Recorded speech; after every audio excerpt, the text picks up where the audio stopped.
अस्सलाम वालेकुम नाज़रीन, प्रोग्राम पाकिस्तान टुनाइट के साथ मैं हूं आदिल निज़ामी। पाकिस्तान तहरीक-ए-इंसाफ कमज़ोर और हुकूमत मजबूत होती जा रही है। पाकिस्तान तहरीक-ए-इंसाफ ने हुकूमत के खिलाफ एक महाज बनाया, जलसे जुलूस किए, रैलीज की, उसका कोई नतीजा नहीं निकला, बानी पीटे रहा नहीं हुए, जिसके बाद पाकिस्तान तहरीक-ए-इंसाफ ग्रैंड अलायंस बनाने की कोशिश में लगी हुई है, जबकि हुकूमत इस ग्रैंड अलायंस को रोकने की कोशिश में लगी है। दूसरी तरफ हम देख रहे हैं कि हुकूमत साथ साथ अपने मसल्स भी दिखा रही है अपोजिशन को, ग्रैंड अलायंस को, जिसकी एक 81 वफाकी काबीना में तसी की सूरत में आप देख सकते हैं कि 55 नंबर पहुंच चुका है काबीना का।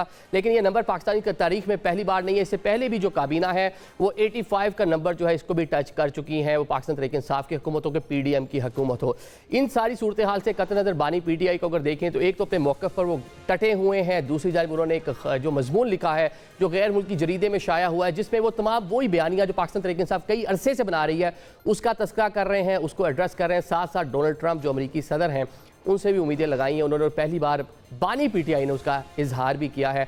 आज के प्रोग्राम में इन तमाम इशूज़ पर बात करेंगे। साथ साथ जो एक पाकिस्तान में जमहूरियत के हवाले से रेटिंग जो पाकिस्तान की है उसमें तनज़ली आई है, वो नीचे गई है, इसको भी मौज़ूद गुफ्तगू बनाएंगे। प्रोग्राम के पहले हिस्से में खेलदास कोस्तानी साहब हमारे साथ मौजूद होंगे, वज़ीर ममलिकत हैं शौकत यूसुफ़ज़ई साहब हमारे साथ मौजूद होंगे, रहनुमा पाकिस्तान तहरीक-ए-इंसाफ के। कोस्तानी साहब, आपसे बात का आगाज़ कर लेते हैं। शहबाज शरीफ हुकूमत काबीना जो है उसमें तोसी की गई है, कहा जा रहा था सादगी होगी, अखराजात कम करेंगे, लेकिन ये तो कैबिनेट का साइज़ मज़ीद इजाफा कर दिया गया। आपको वैसे मुबारक, आप भी वज़ीर ममलिकत बन गए हैं।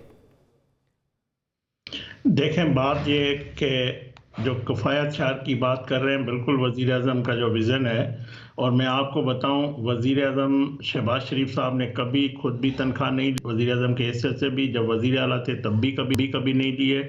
जो अगर सरकारी दौरे पे आज भी वो जाते हैं तो अपने खर्चे पे जाते हैं, और जो 1 साल की जो हमारी कैबिनेट है उन्होंने भी वज़रा ने कोई तनख्वाह नहीं दी है, ये मैं आपको बता दूं। जो बात आप कह रहे हैं कि ये जो 1 साल जो वज़ीर आज़म की क़यादत में कैबिनेट चली है, ये मैं समझता हूँ सबसे छोटी कैबिनेट थी। कोस्तानी साहब, यहाँ पे जो वज़ीर ख़जाना औरंगज़ेब साहब वो कह चुके हैं माजी में कि ये वजारतें कम करनी है, साइज़ कम करना है, ये एक तनख्वाहें ना लेना चले, एक तो जवाब पैदा होता, लेकिन बहुत से मतलब वजारतों में लोग हैं, बहुत सारे अखराजात हैं, बाकी प्रोटोकॉल मामला वो तो लेते हैं ना, उन पर तो खर्च होता है। जी देखें, बिल्कुल वो उसी पे अमल भी हो रहा है, और वजारतें या तो कुछ ज़िम की गई है या कुछ को ख़त्म किया जा रहा है, और 18वीं तरमीम के बाद जो है वजारतों को सूबों को डिज़ाल्व भी हुई है, तो उस पर काम बिल्कुल जारी है। मगर ये एक हुकूमत का बिजनेस होता है कि वज़ीर होता है, उसका वज़ीर ममलकत होता है, एक पार्लियामानी सेक्रेटरी होता है। ये दुनिया भर में पार्लियामेंट का ये एक बिज़नेस है, और मैं समझता हूँ कि जो 2-2, 3-3 वजारतें हैं, जिस तरह हमारी जो टीम थी कैबिनेट के मेंबरों ने बड़ी जिम्मेवारी से बड़ी ज़बरदस्त परफॉर्म दिखाई है, तो उनके ये जिम्मेवारी अब बांटी गई है, और ये सियासी हुकूमत है, और सियासी हुकूमत में ज़ाहिर है जो लोग जीत के आते हैं, या इलाके अभी साउथ पंजाब को भी नुमाइंदगी देनी है, सिंध को, बलूचिस्तान को, KP के मतलब सेंट्रल पंजाब में, तो पार्टी अपने जो काबिल लोग होते हैं उससे जब वज़ीर आज़म को ज़रूरत पड़ती है कि वो उसका इस्तेकाक है किसी को कैबिनेट में शामिल करे, और नवाज शरीफ साहब का ये फैसला है, और ज़ाहिर है सियासी फैसले भी किए जाते हैं। तो इसमें मुझे बताएं माजी में क्या कैबिनेट में 18 लोग रहे हैं? हाँ, अगर किसी का ये मिसाल है तो मुझे दे दें, फिर वज़ीर आज़म शहबाज शरीफ साहब भी उतना ही काम करें। मगर ये बिजनेस है, हम देखते हैं ना माजी में जो ओपोजिशन में होती हैं सियासी बातें तब बात करती हैं कि कैबिनेट साइज जो है वो छोटा रखा जाएगा, अखराजात कम किए जाएंगे, लेकिन जब हुकूमत में आते हैं तो ये चीज़ें भूल जाते। चलें, अब ये यहाँ पे रुक गया मामला कि 55 के करीब लोग हो गए हैं काबीना में, कि मजीद भी इसमें तोसी होगी, मजीद लोग भी आगे चल के शामिल होंगे। देखें, जब वज़ीर आज़म को ज़रूरत पड़ेगी किसी को, वो अपने कैबिनेट में या अपनी टीम का हिस्सा बनाना ज़रूर बनाएंगे, और ये उसका इस्तेकाक है। और मैं आपको बताऊं, देखो बात ये कि लोग ही जो है वो इंसान ही चलाएगा ना एक सिस्टम को, तो ज़ाहिर है उनको ज़रूरत पड़ती है जहाँ जिस शख्स की ज़रूरत होगी उससे काबिलियत में। आपको मैं ये भी बताऊं, आज ये बात हो रही कि आपने परवेज़ खटक को ले लिया। भाई देखें, ये मैंडेट जो था 2013 वाला नून लीग को नहीं था, ये कौमी तर्ज की हुकूमत है, मुश्किलात थे। चलिए ये खटक साहब पे आते हैं, जरा आगे चल पे उन पे बात करते हैं। कौमी तर्ज की हुकूमत है लेकिन उनकी पार्लियामेंट में उस तरह से रिप्रेजेंटेशन नहीं है, इस पर आपसे आगे चल के बात करते हैं। चले शौकत भाई, खासी काबीना लंबी हो गई, 55 का फिगर पहुंच गया है, आपके दौर में भी 85 तक ये फिगर गया था। देखिए, इन्होंने तो बड़े दावा किया था ना कि हालात ठीक नहीं है, मईशत ठीक नहीं है, और महंगाई भी है, बड़े इल्जामात लगाए थे इन्होंने। और ये कहा था कि जब अखराजात कम करेंगे, तो अब इन्होंने जो जिस तरीके से अब शुरू कर दिया है, तो मईशत कहाँ ठीक हुई है? क्यों इतना कौम से इतना बड़ा झूठ बोला जा रहा है कि जी महंगाई भी खत्म हो गई, और यानी कर्जों पे कर्जे लिए जा रहे हैं, तो मईशत तो ठीक नहीं है ना। अगर मईशत ठीक होती तो फिर कर्जों की जरूरत नहीं थी। हमने 27,000 अरब का कर्जा लिया है 2 सालों में, और हम पे इल्जाम था कि जी पीटीआई ने 3.5 साल में 26,000 का कर्जा लिया। तो 27,000 का कर्जा लेके भी आपने डॉलर की कीमत कम नहीं की, आपने पेट्रोल की कीमत कम नहीं की।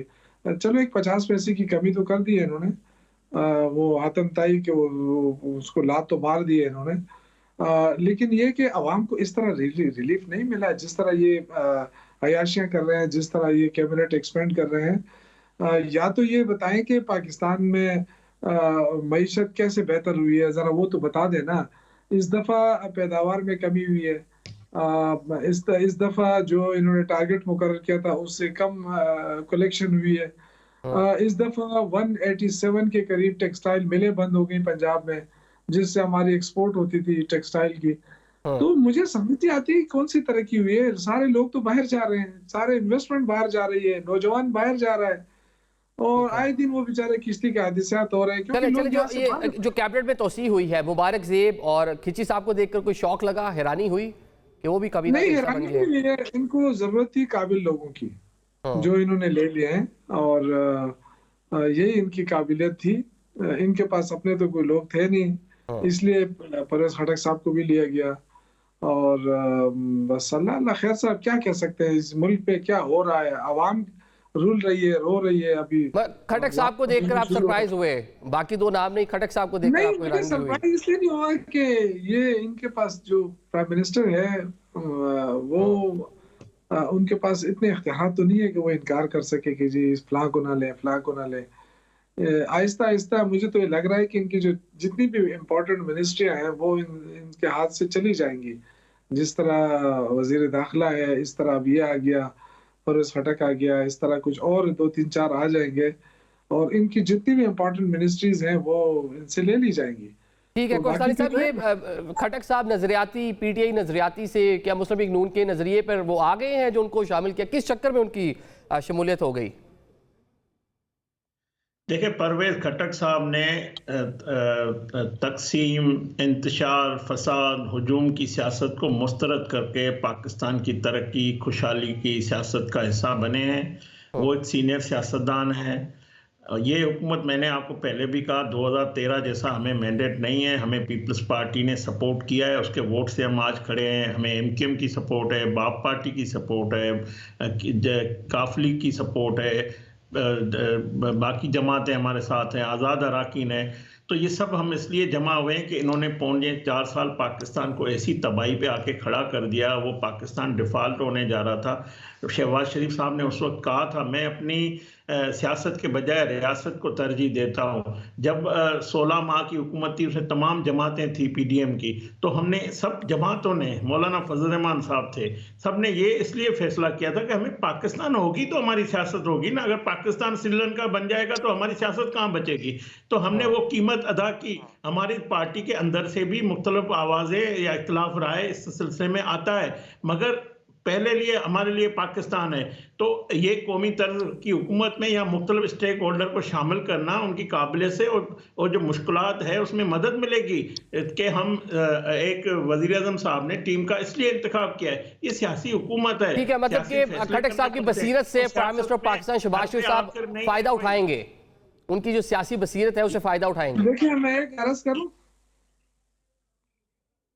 छोटे सा अर्ज करूं कोस्तानी साहब, और जो इल्जामात माजी में लगाते रहे हैं, मेट्रो बस और सारी बीआरटी, ये सारी चीजें वो खत्म हो जाएंगी? देखें, सियासत में इमरान खान साहब मौलाना फजल रहमान साहब के लिए कौन से कलमात इस्तेमाल करते थे, तो आज वो कहाँ खड़े हैं बानी पीटीआई। तो ये नहीं है कि ये दुनिया भर में जमहूरियतों में होता है। ये सियासी अगर कोई बात हुई है इख्तलाफ, जब ज़ाहिर है वो अपोजिशन में था, हमारे मुखालिफ था, हमारे लिए बात करता था, हम उनके लिए बात करते थे, उसका मतलब ये नहीं है कि हमारी दुश्मनियां हो गई है। एक सियासत में हर किसी नहीं, को बात ही करते थे, इल्जामात लगाते थे कि टैक्स पेयर का पैसा जो है वो लूट लिया गया है, करप्शन हो गई है, गलत प्रोजेक्ट था। देखें, तो संगीन इल्जामात है ना।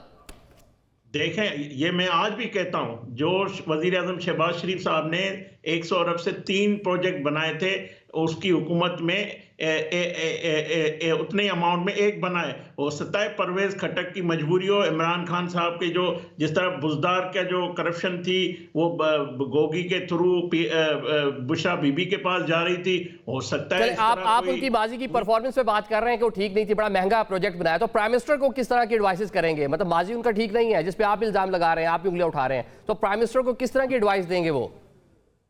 मैं ये कह रहा हूं कि उसका लीडर जो है उस पे वो करप्शन के चार्जेस साबित हो चुके हैं, उसके जो किरदार था उसने उसको खत्म करके, वो एक पहले पीपल्स पार्टी में भी थे ना वो परवेज खटक साहब, तो ये परवेज खटक साहब का हक है कि किस जमात में आते हैं या किस हुकूमत को ज्वाइन करते हैं, कोई किसी का गुलाम नहीं है या इमरान खान के कोई जिंदगी भर गुलाम है। ये लोग पीपल्स पार्टी में, सारी पीपल्स पार्टी पीटीआई में इस वक्त है, कल फिर पीटीआई में, कल शौकत यूसुफजई मेरे भाई हैं, वो अगर हमें नवाज शरीफ साहब से मुतासर होकर शहबाज शरीफ से हमारे शामिल होंगे तो क्या ये फैसला करने का हक रखते हैं? मैं ये नहीं है कि ये नहीं कर सकते। तो ये कोई भी सियासी कारकुन हो, सियासी रहनुमाई इस तरह की होती है, इस पे तनकीद मैं समझता हूँ हमने अगर इसको शामिल किया है, ये कोई हमारी मजबूरी नहीं थी। हम चाहते हैं भाई, आपके पुराने वज़ीर आला रहे हैं खटक साहब, आप इल्जामात लगाती थी उस टाइम नून लीग, अब बताएं अब आपका क्या मौक़िफ़ है उनके बारे में? देखिए, मैं तो सिर्फ इतना कहूँगा कि वो सारी टीम हमारी, जिसमें जहांगीर तरीन साहब हैं, जिसमें ओन चौधरी हैं, जिसमें अलीम खान साहब हैं, इनके बारे में शहबाज शरीफ साहब क्या कहते थे? आपके पास कोई वो है तो सुना दें इनको कि ये शुगर माफिया है, ये फलां माफिया है। वो सारे के सारे जो है ना वो उनकी टीम में अब आ चुके हैं। और ये परवेज खटक साहब की कमी थी, ये कहते थे कि जी बीआरटी में इस तरह होगा, वो हो गया, सारा पैसे खा गए, ये हो गया। अल्हम्दुलिल्लाह आज इन्होंने साबित कर दिया कि वो सिर्फ माजी सियासी बयानात थे इनके, मतलब कोई करप्शन नहीं हुई है सूबे के अंदर। ये बात तो इन्होंने साबित करके दे दी ना कि उनको इतना बड़ा पोर्टफोलियो दे दिया, उसको वजारत का दर्जा दे दिया। तो मेरे ख्याल से हमारे लिए तो ये अच्छी बात है कि इन्होंने हमारे जितने भी लोगों पे इल्जामात लगाए थे उन सबको इन्होंने अपने पास ले लिया है और ये साबित कर दिया है कि वो सिर्फ जिस तरह इन्होंने कहा कि वो सियासी बयानात थे। ठीक है, वो वैसे अब आपकी टीम नहीं थी, वो जो टीम थी वो वही मौजूद है, आप लोग उस टीम से अलग हो गए। चलें, अब जाहिद खान साहब हैं, खटक साहब हैं, मतलब हम देख रहे हैं कि मुस्लिम लीग नून की हुकूमत खैबर पख्तूनख्वा में थोड़ा अपने आप को मजबूत कर रही है, फुटिंग, अपनी पॉलिटिकल फुटिंग जो उसको मजबूत कर रही है, तो पीटीआई के लिए कहीं समहो खतरा है? देखिए, आपको पता है कि यहाँ इमरान खान का नाम पर ही वोट मिलता है और इतने अरसे से खटक साहब की सियासत चल रही है और लोगों की सियासत चल रही है। आपने देखा कि जब पूरा एस्टेब्लिशमेंट उनके साथ रहा, इसके बावजूद वो नहीं जीत सके। इससे ज्यादा और मैं क्या कह सकता हूँ? वो लोग जो हम पे इल्जामात लगा रहे थे कि ये सिर्फ एस्टेब्लिशमेंट की पार्टी है, आज अल्हम्दुलिल्लाह वो हुकूमत जो है वो एस्टेब्लिशमेंट के सहारे पे खड़ी है। नून लीग और पीपल्स पार्टी जो बड़ी बड़ी जमातें अपने आप को कहती थी और ये समझते थे कि जी हम जमहूरियत के चैंपियन हैं।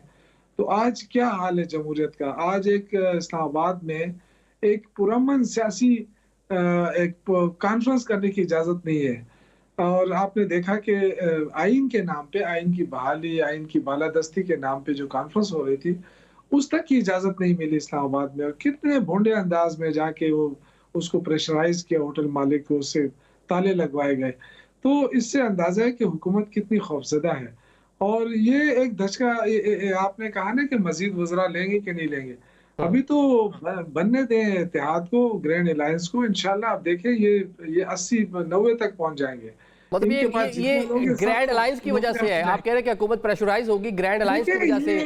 देखिए, अगर आप मुलाजिमत नहीं देंगे तो लोग फिर नहीं रहते हैं ना इनके साथ और डेफिनेटली बहुत सारे लोग ऐसे हैं जो नहीं वो परफॉर्म भी नहीं कर सके। ये कहते हैं कि मतलब साहब वो आप उस चीज को जस्टिफाई कर रहे हैं। खान साहब प्राइम मिनिस्टर थे उस टाइम, 85 के करीब ये नंबर पहुंच गया था, SAPM की पूरी एक फौज होती थी, मतलब उस टाइम भी यही सूरत हाल थी, उस टाइम भी मतलब इसी नौयत के प्रेशर थे आप लोगों पे, लोग छोड़ के ना चले जाए, इत्तेहादी ना चले जाए छोड़कर।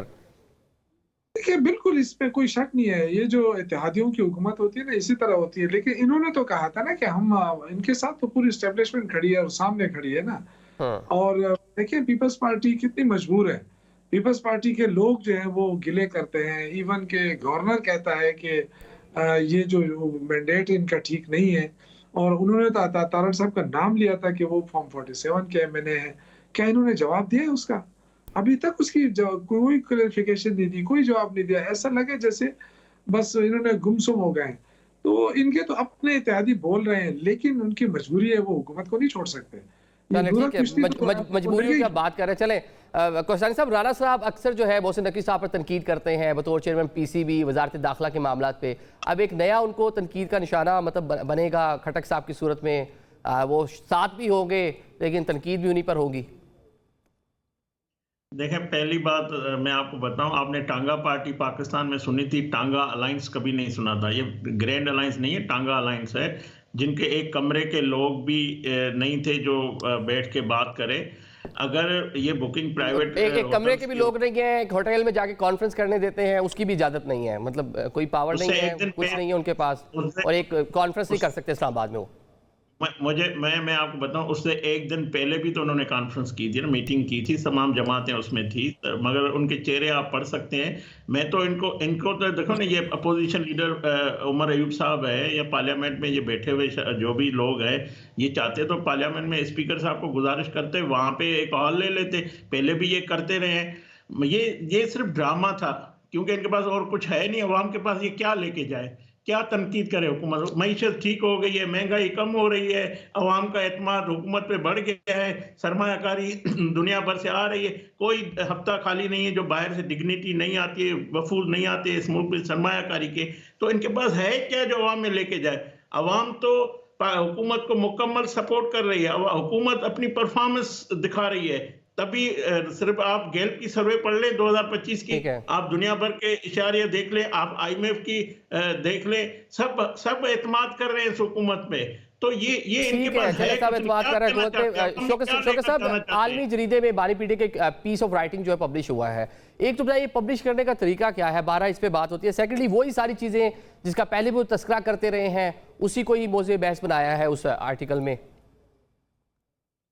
ये हुकूमत को आईना दिखाया है उसमें, और बाकी कैसे पब्लिश होता है ये हमें तो नहीं मालूम है। ज़ाहिर है ये तरीका तो उनके खुफिया ही रखेगा।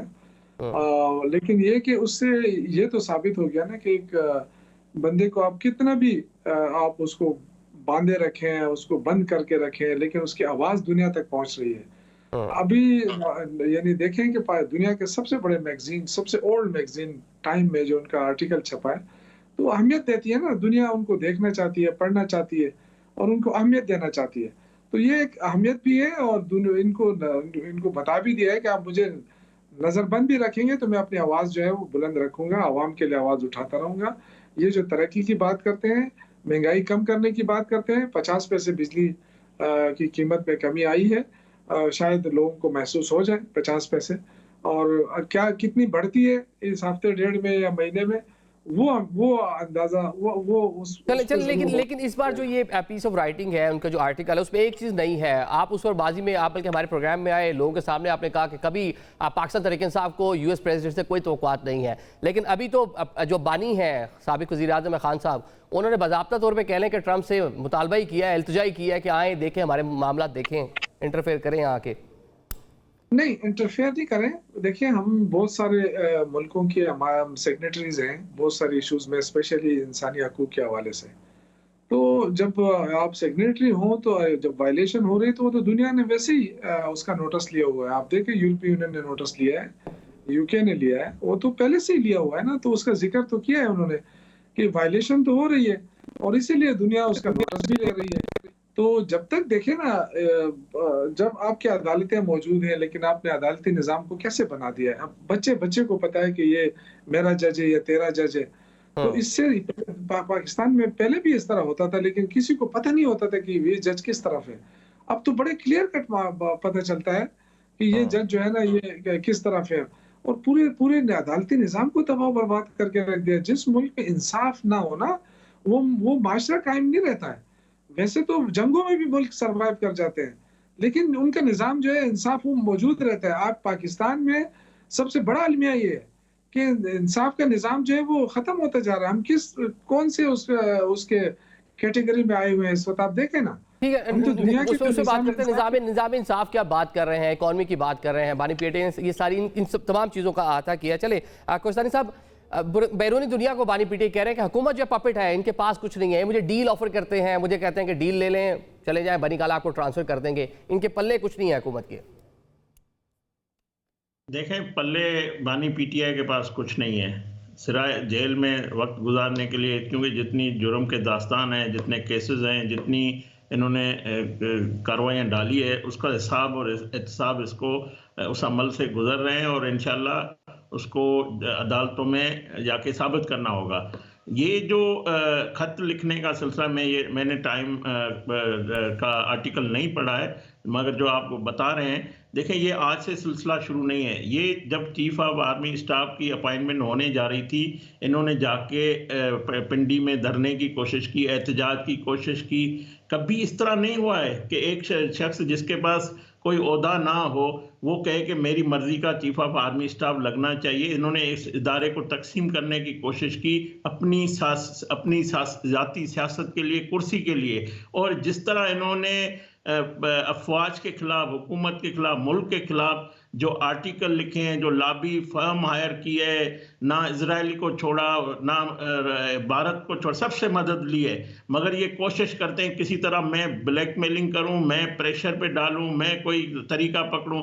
जब पहले कहते थे कि अमेरिका में साइफर, अमेरिका ने अवाम को जो गुमराह करने की कोशिश की, अमेरिका के खिलाफ बातें की, फिर आके अभी ट्रंप का इंतजार करते रहे, अब ट्रंप पे आस लगाई, वो दूर हो गई। तो इस किस्म की सियासत से कभी इसका रास्ता नहीं निकलना है। इनका सियासी रास्ता इस तरह नहीं निकल रहा। रास्ता जो जिस तरह हुकूमत मामला चला रही है, ऐसे भी नहीं चल सकते ना। कहीं ना कहीं बैठ के आपको एंगेज करना होगा, बड़ी पॉलिटिकल पार्टी उसके कहीं ना कहीं जाके डायलॉग वगैरह करना होगा। जी शुक्र साहब, जल्दी से कीजिएगा मुकम्मल, मुझे रैप अप करना। जी देखिए, ये सिर्फ इल्जाम तराशी करते हैं ना कि जी फलां मुल्क के साथ ही हुआ, फलां मुल्क के साथ ही हुआ। पीका का जो कानून बना है तो ऐसा ना हो कि कहीं इसमें ये खुद ही फंस जाए, क्योंकि पीका का कानून तो इन्होंने हमारे लिए बनाया ना, और सहाफियों के लिए बनाया जो आजाद सहाफी हैं, जो आप जैसे सहाफी जो बोलते हैं कि जी आप ये कर रहे हैं। दावत देता हूं, तो ये जो पीका कानून है, कहीं ऐसा ना हो कि इनके गले पड़ जाए, और ये पड़ेगा। आप देखें जिस तरह चले कोई साहब आपको टाइम नहीं, वो वार्न कर रहे हैं। ठीक है, मुझे इस सेगमेंट को रैप करना है। बहुत शुक्रिया आप दोनों मौजूद मेहमानों का। नाज़रीन, अभी एक ब्रेक जाएंगे और ब्रेक के बाद हम बात करेंगे इकोनॉमिस्ट की डेमोक्रेसी के हवाले से एक रिपोर्ट आई है, पाकिस्तान की जो दर्जाबंदी है वो मजीद नीचे गई है, इस पर बात करेंगे। एक ब्रेक लेते हैं।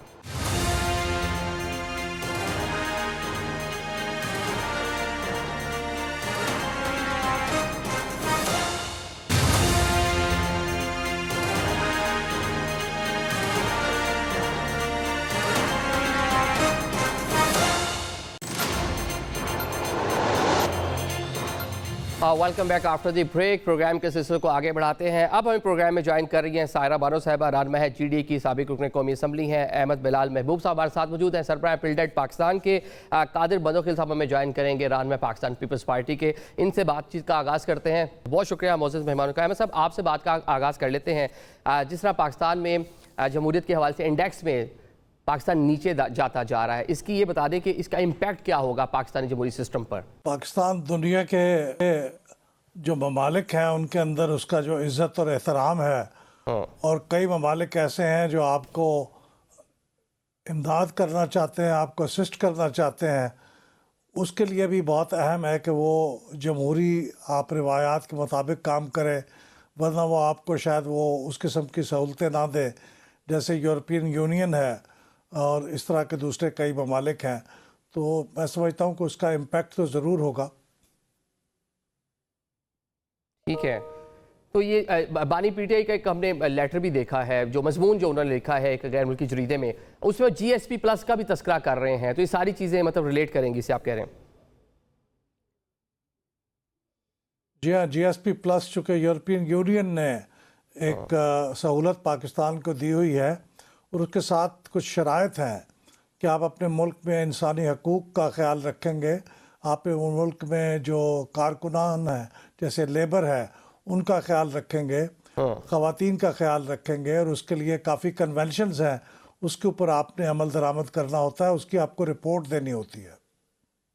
ठीक है सारा, मैं जमहूरियत पाकिस्तान में 6 दर्जे मजीद नीचे आ गई है, कैसे देखती हैं इस डेवलपमेंट को पाकिस्तान में खसूसन? तो जमहूरियत, सहाफत, आज़ादी, ये अल्फाज तो कहते हैं ना कि किस्सा पारीना बन चुके हैं, ख्वाब बन चुके हैं। मैं कैसे देखती हूँ उससे पहले मैं आपको बताऊं, आज कराची प्रेस क्लब में पीका के खिलाफ हुई या उस एक्ट के लिए एक कॉन्फ्रेंस थी। उस कॉन्फ्रेंस में काफी लोगों ने शिरकत की, रजा रबानी साहब थे, हलीम आदिल शेख थे। अब मसला ये है कि हमने पीका पे बात की और जो मेन बात लोगों तक पहुंचनी थी उस बात को काट दिया गया, और एंड में जब मैं अलविदाई कलमात बोल के खुदा हाफिज कर रही थी वो वायरल कर दिया। तो अब मैं उनसे क्वेश्चन कर रही थी, अभी मैंने मैसेज भेजा कि भैया पीका की आजादी पे तो आप बाद में खड़े होइएगा, पहले ये बताएं कि जो आप लोगों के प्रेस क्लब में आकर मैंने बात की है वो वीडियो तो मुझे मुहैया कर दें, वो चीज तो चला दें कि जिसमें मैंने सवाल पूछे इस हुकूमत से, जिसमें मैंने सिर्फ ये बताया था कि इस मुल्क में जमहूरियत नहीं है, इस मुल्क में जमहूरियत परवान ही नहीं चढ़ी। कि मैं वहां पर पीका एक्ट के खिलाफ आजादी राय, इजहार राय और सहाफत की सरबुलंदी की जो गुफ्तगू कर रही थी वो गुफ्तगू गायब हो गई। तो अब मैं आपके इस बात का सवाल का जवाब कैसे दूं कि इस मुल्क में जमहूरियत कभी भी नहीं थी। चलें ठीक हो गया। अहमद साहब, ये जो आपका जो इदारा है पिल्डाइट, उसने भी एक रिपोर्ट जारी की थी जिसमें बताया गया कि इस असम्बली का दुरानिया अभी सबसे कम, इजलासों का टाइम सबसे कम, लेकिन कानून साजी बहुत सारी हुई बगैर जांच पड़ताल के। जी ये दुरुस्त है, क्योंकि जो नंबर ऑफ़ आवर्स काम किया है असम्बली ने उसमें कोई तकरीबन 26% की कमी हुई है, लेकिन जो कानून पास हुए हैं वो कई 100% ज़्यादा हुए हैं। तो इसका मतलब ये है कि जो कानून पास हुए हैं उसके ऊपर बहस का भी वक्त नहीं लगा और उसको कमेटियों को भी नहीं भेजा गया। इसका मतलब है बहुत गैर जमहूरी अंदाज में कानून पास हुए हैं और गैर पार्लिमानी तरीका है, क्योंकि कमेटियों को भी नहीं भेजे गए। तो इसलिए इस लिहाज से भी साबित होता है कि पाकिस्तान में जो जमहूरियत है वो कमज़ोर हुई है। अच्छा, पाकिस्तान नहीं, अगर हम ये रिपोर्ट देख लें तो इसमें पाकिस्तान, बांग्लादेश और भारत में भी जो डेमोक्रेसी का जो इंडेक्स है वो नीचे आया है, जो इकोनॉमिस्ट की रिपोर्ट है। रीजन के दीगर ममालिक भी उसमें शामिल हैं। ये दुरुस्त है, लेकिन हमें इससे कोई ख़ास इत्मीनान नहीं होता कि दुनिया में हालात ख़राब हैं। हमारे यहाँ शायद बहुत ही ख़राब हैं। अगर आप अपनी कैटेगरी देखें तो हम अपनी कैटेगरी एक वर्स्ट कैटेगरी में अब शामिल हो गए हैं, जो ऑटोक्रेटिक रजीम्स होती हैं उनमें शामिल हो गए हैं। पहले हम फिर भी उन रजीम्स में शामिल थे जो मिली जुली रजीम्स होती थी। तो हमारे हालात दूसरे मुल्कों की निस्बत ज़्यादा ख़राब हैं। ठीक है, आपकी रिपोर्ट में वुज़रा की भी दर्जाबंदी की गई है। आज़म नज़ीर तारिक साहब पहले नंबर पे हैं, मोहसिन नकवी साहब दूसरे नंबर पे हैं। तो ये क्या देखकर आपने दर्जाबंदी की, थोड़ा इसको भी एक्सप्लेन करें ना। देखिए, हमने तो बुनियादी तौर पे उनका पार्लियामेंट के अंदर जो एक्टिविज़म था या जिस हद तक वो उसके अंदर शरीक होते थे उसको काउंट किया है, यानी उनकी अटेंडेंस कितनी थी और असम्बली के अंदर वो वर्बल कम्युनिकेशन के ज़रिए असम्बली से कितना एंगेज करते थे। इस लिहाज से अपने कैबिनेट के अंदर जो वज़ीर थे उनको रिलेटिवली हमने काउंट किया है और उस हिसाब से दर्जाबंदी की है। तारड़ साहब चूँकि सबसे ज़्यादा उनकी अटेंडेंस थी और सबसे ज़्यादा टॉक टाइम था, इसलिए उनको नंबर 1 दिया है। और मोहसिन नकवी साहब, पार्लियामेंट से बाहर उनका रोल ज़्यादा था। पार्लियामेंट से बाहर जो था वो तो हमने नहीं उसको असेस किया, लेकिन पार्लियामेंट के अंदर सबसे कम अहद चीमा साहब थे और उसके बाद फिर मोहसिन नकवी साहब थे। उनकी अटेंडेंस भी कम थी और उनके आवर्स जो टॉक टाइम था वो भी बहुत कम था। अहद चीमा साहब का तो टॉक टाइम सिर्फ 1 मिनट था। अच्छा, बहुत कम बोले समझ। ठीक है सारा साहब, एक तरफ हम देख रहे हैं कि पाकिस्तान तहरीक इंसाफ सोलो फ्लाइट करती रही, कोशिश करती रही कि हुकूमत को किसी तरह टफ टाइम दे। जब वो नहीं हुआ तो अब अलायंस बनने की कोशिश हो रही है। तो क्या कामयाब हो जाएंगे और आप लोग साथ होंगे उस अलायंस में, उस तरह से एक्टिव रोल प्ले करेंगे? जी, क्या कहते हैं बताती हूँ, उन्होंने दर्जा बंदी की है ना, तो मियां नवाज शरीफ कौन से दर्जे पर आते हैं? उन्होंने कितने इजलास अटेंड किए, और उन्होंने जो एक इतनी मारा मारी करके जो सीट पे वो आए हैं, असेंबली में बैठे हैं, उनका क्या किरदार रहा, ये मुझे बताइएगा। और दूसरा, देखें कुछ मुतजाद किस्म की खबरें मिल रही हैं। जो पहले 1 साल ऐसे बर्बाद किया, मैं पीटीआई की बात कर रही हूँ, अब ये एक इत्तेहाद है कि इत्तेहाद बनेगा, इत्तेहाद बनेगा। मैं तो कह रही हूँ कि ये जो करता धरता बोलूं या क्या बोलूं, ये बस टाइम गेन करने की कोशिश कर रहे हैं। ये बस वही है कि हाँ, बस ये देखते रहो हम क्या कर रहे हैं। लेकिन मुझे इससे कोई कुछ नजर नहीं आ रहा कि ये लोग यहाँ पर एक ग्रुप्स बने हुए हों कि अब फिर अच्छी बात नहीं है, हम लोग इस इत्तेहाद में अभी तो साथ हैं बिल्कुल। लेकिन जिस तरीके से ये लोग मिलने के लिए आए, और उसके बाद फिर गंडापुर साहब ने आना था, फिर पता चला कि उनको कोविड हो गया।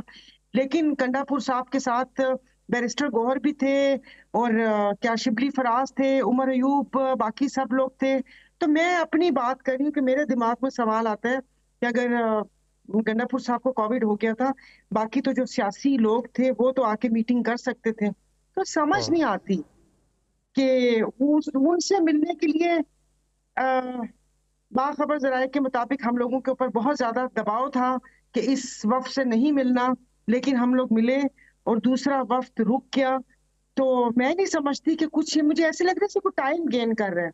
अब ये देखे ना, 2025 का मतलब आप पर दबाव था, लेकिन आप लोगों ने फिर भी मिल लिया। जो दूसरा डेलीगेशन आना था उस पर दबाव तो शायद इसलिए नहीं आया, आप ये कह रही हैं?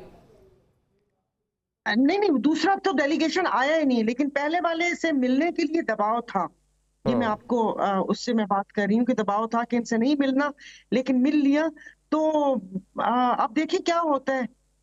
मौलाना साहब क्या कहते हैं, सब इन सबको बैठना पड़ेगा, बजाय कि अपने वफ्द भेजने के, 2 बंदे उसने भेजे, 3 बंदे उसने भेजे, जो पार्टी के लीडरान हैं, उनको बैठकर एक बिल्कुल सच वाली, एक पूरी इफेक्टिव किस्म की कोशिश करनी होगी। ये वो पैगाम उसको दिया, बीच में किसी ने फोन किया, ये किया वो किया। मैं नहीं समझती कि ये सारी चीजें कोई रिजल्ट ला सकती हैं। इस रिजल्ट के लिए बहुत, अब देख मैंने आपको कहा ना कि ये तीसरा महीना साल का शुरू हो गया है, फिर रमजान है, शवाल है, और उसके बाद ये हज और ये सारा हो जाएगा। और सुनाने वाले खुशखबरियां सुनाते रहेंगे कि ईद के बाद हो गया, बड़ी ईद के बाद हो गया, और मुहर्रम में हो जाएगा। तो अजीब सी सूरत हाल है। ठीक है, चलें अहमद साहब, हम जो काबीना का साइज देख रहे हैं उस पर हुकूमत इजाफा करती जा रही है, लेकिन माजी में ये नंबर 85 तक भी गया है। तो इसको आपका इदारा किस तरह देखता है कि हुकूमत की परफॉर्मेंस और काबीना का साइज? मेरे ख्याल में गैर ज़रूरी थी इतनी एक्सपेंशन। 2-4 वज़ीर अगर आपने अपनी कोलिशन के पार्टनर्स को अकामोडेट करना था तो वो कर लेते, या कोई एक आध वज़ीर ओवर वर्क था, जैसे वज़ीर कानून है तो उनके यहाँ एक मिनिस्टर ऑफ स्टेट ऐड किया जा सकता था। कोई 5-6 लोग ऐड हो जाते, लेकिन इतनी बड़ी तादाद में, यानी डबल हो गई कैबिनेट की तादाद, ये गैर ज़रूरी है। और ऐसे माहौल में जिसमें आपको ऑस्टेरिटी शो करनी है, आपको बचत करनी है, पैसे खर्च नहीं करने हैं, तो मैं समझता हूँ कि गैर ज़रूरी है। अगरचे आइनी तौर पे आपके पास इसकी गुंजाइश मौजूद है, लेकिन गुंजाइश मौजूद होने का ये मतलब नहीं है कि आपने लाजमी तौर पे इतने वज़ीर बढ़ाने हैं। तो मैं नहीं समझता कि इसके बढ़ाने की कोई ज़रूरत थी। इसको जस्टिफाई नहीं किया जा सकता। पहले साल अगर आपने 20 वज़रा के साथ काम चला लिया था तो आगे भी चल सकता था, उसको इतना ज़्यादा बढ़ाने की क्या ज़रूरत थी? 20 वज़रा के साथ परफॉर्मेंस ठीक थी हुकूमत की। मेरे ख्याल में जो वज़रा थे वो बिल्कुल ठीक थे। पाकिस्तान में अब वफाकी महकमे इतने कम हो गए हैं कि इससे ज़्यादा वज़रा की ज़रूरत नहीं है। तो ये खामखा की मेरे ख्याल में सियासी तौर पे लोगों को अकामोडेट करने की कोशिश होती है। ये दुरुस्त है कि उन पर दबाव होता है हुकूमतों पे, लेकिन हुकूमतों को कुछ इस दबाव को रेजिस्ट भी करना चाहिए। वज़ीर ख़ज़ाना ने बल्कि कहा था कि बहुत सी वजारतें ऐसी हैं जिनको ज़म किया जा सकता है, जो अखराजात उस पर काबू पाने के लिए। प्राइम मिनिस्टर भी इस पर बात कर रहे थे, लेकिन हम देख रहे हैं कि इसमें इजाफा हो गया। कादिर मज़ोखिल साहब, काबीना में तोसी हो गई, काफ़ी नए लोग आ गए, पाकिस्तान पीपल्स पार्टी ज्वाइन नहीं किया, काबीना में शामिल नहीं हुए आप लोग इस बार भी। जी बिल्कुल, हमारे सेंट्रल एग्जीक्यूटिव कमेटी पहले ही ये फैसला कर चुकी है कि हमने हुकूमत का हिस्सा नहीं बनना है। और फिर दूसरी बात ये कि यकीनन हर हुकूमत अपनी इत्यादियों को या अपने लोगों को देख रहे हैं कि परवेज खटक साहब का कोई एमपीए कोई एमएनए नहीं है, उसको भी काबीना में ले लिया है। मुबारक जेब साहब जो बाजोर से क्यों लिया है वैसे खटक साहब को? उनका मतलब पार्लियामेंट में उनका कोई पार्टी से बंधा नहीं है, खुद भी इलेक्शन हार गए हैं, तो उनको क्यों लिया गया? क्या लगता है आपको? तो ओन चौधरी को क्यों लिया गया, उसका क्या रोल है? आप मुझे बताओ ओन चौधरी का क्या रोल है जो उसको काबीना में लिया है? तो यकीनन हुकूमत जो है ना वो इस तरह के काबीना को जो तोसी करती है अपने लोगों के अलावा इत्यादियों को खुश करने के लिए, उनको एडजस्ट करने के लिए काबीना में तोसी करती है। तो मैं कहता हूँ ये सब प्रोसेस इनका फजूल है। एक तरफ तो हुकूमत कचको लेके पूरे दुनिया में 27,000 अरब जो है ना वो कर्ज अभी तक ले चुके हैं, और दूसरी तरफ अरबों रुपए के जो है ना वो इश्तिहारात मनपसंद टीवी चैनल को अखबारात में 60-60 सफ़ों का जो है ना वो मरियम बीबी के इश्तिहार और उनकी तारीफों से भरा हुआ है। पहला सवाल तो मैं आपके सामने मीडिया का रखता हूँ कि ये जो मीडिया हाउसेज है या जर्नलिज्म है या अखबारात वाले, ये किस मुंह से ये कहते हैं कि सहाफत की आज़ादी हो? एक तरफ आप जिस पे इल्ज़ाम लगा रहे हो उसी के इश्तिहारात छाप रहे हो, उनकी इश्तिहारात की शक्ल में खबर छाप रहे हो और फिर कहता है सहाफत की आज़ादी भी हो। दूसरी बात ये कि आप किस बात का आप तोसी कर रहे हो काबीना में? सबसे बड़ी आपकी इत्यादी पीपल्स पार्टी 70 एमएनए के साथ बैठी है, जिनका पंजाब में आपसे शिकवे है, जिनका सिंध में आपसे शिकवे है, 1000 शिकवे हमारे हैं।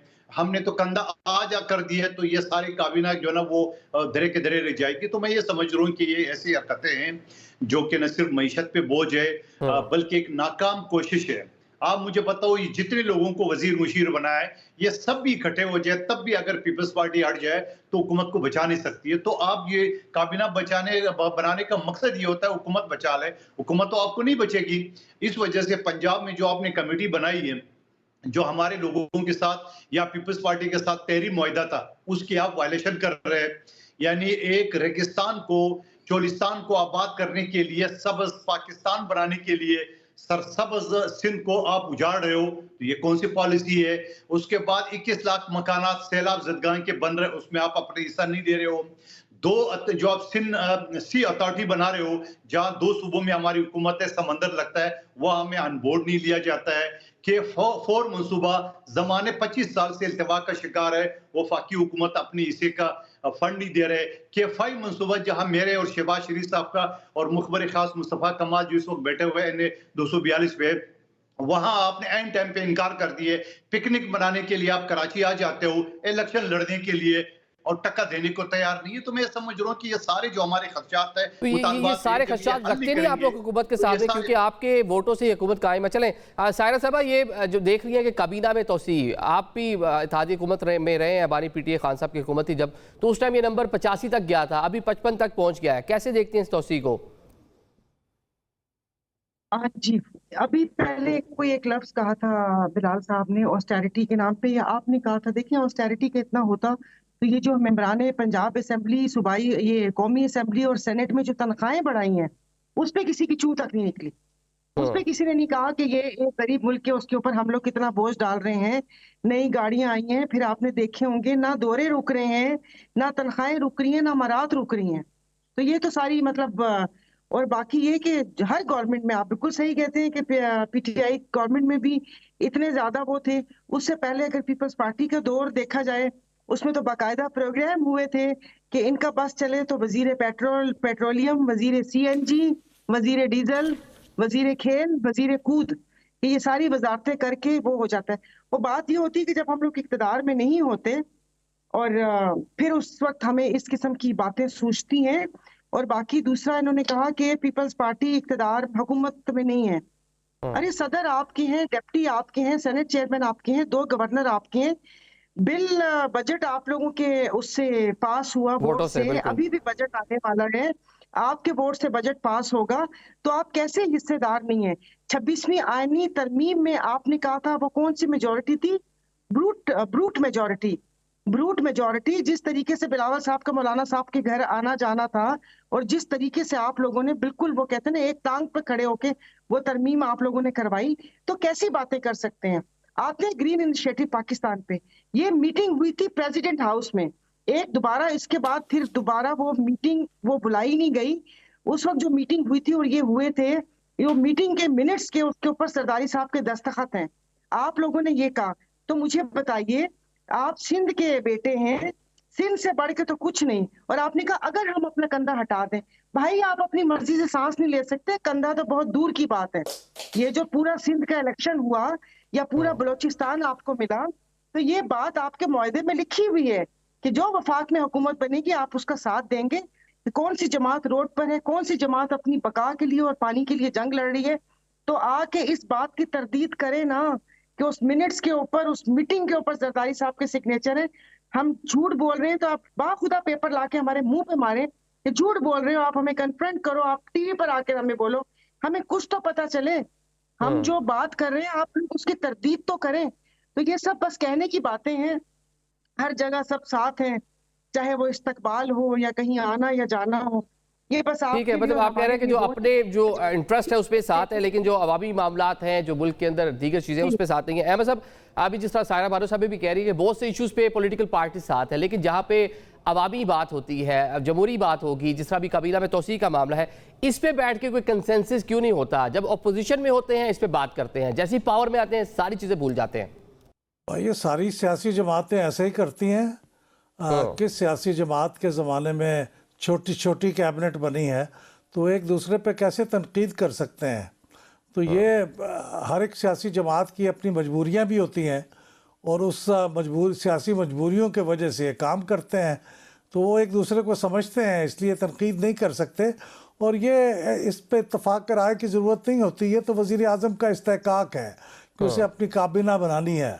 अगर बड़ी बनाएगा तो उस पर तनकीद होनी चाहिए, और अगर छोटी और मुनासिब काबीना बनाएगा तो उसकी तारीफ़ होनी चाहिए। तो ये अब तक जो 25-20 लोगों की काबीना थी ये तो बहुत मुनासिब थी, लेकिन अब ये जो तादाद हो गई है मेरे ख़्याल में ये बिल्कुल काबिल तनकीद है, इस पर तनकीद होनी चाहिए और इससे कोई फ़ायदा नहीं होने वाला, नुकसान ही होने वाला है। लेकिन फ़ायदा हुकूमत का तो है, हुकूमत तो सस्टेन करेगी ना, कोलिशन गवर्नमेंट है, कोलिशन को कुछ देंगे तो ही वो साथ रहेंगे ना। भाई इसमें कोलिशन जो है वो तो इतनी बड़ी दूसरी सियासी जमातें नहीं हैं, उनको 2-4 वजारतें अगर दे भी देते तो इतनी बड़ी वजारतें तो ज़्यादातर तो उन्होंने अपनी पार्टी को दी है ना। तो 2-4 वजारतें अगर अपने हलीफों को दे देते तो वो इतनी ज़्यादा तादाद ना होती। तो ये ज़्यादा तो उन्होंने अपनी पार्टी के लोगों को अकोमोडेट किया है। ठीक है, कार साहब, बानी पीटीआई ने एक मजमून लिखा है गैर मुल्की जरीदे में, आपकी नज़रों से डेफिनेटली गुजरा होगा। वो एक प्रेशर जो है वो हुकूमत पे डालने की कोशिश में है, और इस बार तो बाज़ाब्ता तौर पे पहले पाकिस्तान तहरीक इंसाफ कहती रही है कि हमने कभी डोनाल्ड ट्रंप से उस तरह से उम्मीदें नहीं लगाई, लेकिन पहली बार बानी पीटीआई ने खुद उसका इजहार कर दिया है कि ट्रंप पाकिस्तान के जो मामलात हैं इस पर ज़रा एक नज़र डालें। निज़ामी साहब, अगर आप मुझे मेरी बहन ने जो बात की है मैं उस पर थोड़ा रिस्पॉन्ड करने दूं। मेरी बहन के साथ मेरे पिछले असेंबली में काफ़ी डायलॉग बाजी को या जो को, इन्होंने PhD की हुई है पीपल्स पार्टी पे कीचड़ उछाड़ने का। मेरी बहन ने जो बात की है ग्रीन इनिशिएटिव का, आप मुझे वो मिनट्स आप दिखा दें जिसमें 6 नहरें सिंध के पानी से या दरिया सिंध से निकालने का आप लाके मेरे मुंह पे मार दे, चलो मैं आपको चैलेंज करता हूँ। दूसरी बात ये कि पीपल्स पार्टी के काबीना की बात कर रहे हैं, मगर अपनी जो 3 MNA के ऊपर एक वफाकी वजीर लिया था PTI से, उनकी बात नहीं करेंगे। और फिर अपनी 3 MNA जो एक रिजर्व सेट समेत था, आपने जो अपने हिस्से का फंड आपने लिया है उसकी बात वो नहीं करनी इमरान खान साहब की हुकूमत में। दूसरी बात ये कि जो बात आप करें इमरान खान साहब का, वो तो हमेशा उन्होंने, अगर आप उनकी वजीर खजाना की आप स्टेटमेंट देखे जो IMF का उन्होंने कहा, आप अगर अफगानिस्तान में वक्त भेजने की इनकी मौजूदा वजीर आला की बात कर ले, आप अगर इससे पहले साइफर की बात कर ले, आप उनको आर्मी चीफ के खत की बात कर ले कि आर्मी चीफ को एक खत लिखा, दूसरा लिखा, तीसरा लिखा, आखिर में वो मजबूर हो गया, बोला नहीं पढ़ना है भाई मैंने। तो बात ये है कि ये सारी चीजें एक तरफ रख ले, आप मुझे बता दो कि जिन्होंने हुकूमत के साथ मुज़ाकरात किए उन्होंने क्या अमेरिका की यारी या साइफर का कोई मुतालबा था? क्या उसमें करप्शन का मुतालबा था? क्या उसमें जो ना वो फॉर्म 47 का मुतालबा था? क्या उसमें लॉ एंड ऑर्डर का मुतालबा था? वो तो 1 पॉइंट एजेंडा था, खान को रिहा कर दो। और ये मैं नहीं कह रहा हूं, उनका खुद रऊफ हसन साहब हर शो में ये कह चुका है कि एग्जीक्यूटिव ऑर्डर के जरिए जैसे ट्रंप ने निकाला उस तरह खान को रिहा कर दो। कमेटी के तमाम मेंबरान ने टीवी पे आके मुख्तलिफ लोगों के जरिए उन्हें बात की है कि हम तो सिर्फ इतनी चाहता है कि हुकूमत जो है ना मुकदमात का दिफा ना करे। अब मैं कानून के तालिब इल्म आपके सामने बैठा हूं, कोई भी मुकदमा होता है तो वो रियासत उसको परसू करता है। जज का आपसे क्या लेना देना, जज का आपसे क्या दुश्मनी जो वो करेंगे। तो सवाल ये, उनका एक पॉइंट एजेंडा था कि खान को रिहा कर दो एग्जीक्यूटिव ऑर्डर के जरिए। तो ये जो सारी बातें आप बता रहे हो, ये तो सारे अरबे वो इस्तेमाल कर चुका है। बानी पीटीआई के जो मजमून शाया हुआ है बाहर, और ट्रंप से इल्तिजा की कि पाकिस्तान के मामला पर जी मैंने आपको इसी वक्त जब ट्रंप से मुलाकात के लिए इमरान खान साहब वापस आए तो फूल और सब वजीरों मशहूरों ने उनको पहना है, और वो 10 दिन बाद इंडिया ने जो है ना मकबूजा कश्मीर पे कब्जा कर दिए वो आर्टिकल हटा के। तो मैं ये समझ लूं कि ये सारे हरबे वो इस्तेमाल कर चुके हैं। अब वो खत लिखे या ट्रंप को डायरेक्ट वीडियो भेज दे, जो मर्जी करे, हाथ में कुछ नहीं आने वाला। ठीक है सारे साहब, एक तो रिस्पॉन्ड करते हैं इनकी बात का, और दूसरा सेकेंडली जो मजमून शाया हुआ है इस पर क्या तबसरा करेंगी? तो देखिए, ये जो जहाँ पर वायलेशन हो रही है ह्यूमन राइट्स की, और जो सारा कुछ हो रहा है, तो वो तो दुनिया को क्या बताना नहीं होता कि जो यहाँ पर हो रहा है। कल आपने देखा कि ट्रंप ने यूक्रेन के सदर के साथ क्या किया, तो चलो थोड़ी सी उम्मीद हो गई कि अगर वो उनको किसी बात पे, हालांकि गलती उन्हीं की, झाड़ सकते हैं। तो यहाँ पर जो इंसानी हकूक के अलमबरदार बनते हैं, ये यूरोप हो गया या अमेरिका हो गया, तो इधर भी देख लें कि यहाँ पर क्या हो रहा है। आप छोड़ दें खान साहब को, खान साहब की बात नहीं कर रहे। जो अवाम के साथ जुल्म हुआ है, जो हम लोगों की अवाम की राय को दबाया गया है, अब आप ये कह रहे हैं कि आप फॉर्म 45 को 47 से नहीं बदला गया? क्या वही बात है कि सन 47 से लेके फॉर्म 47 बस यही है हमारी तरक्की? तो इंसान बात करे, बात जो मैं कर रही हूँ उस पॉइंट को समझें।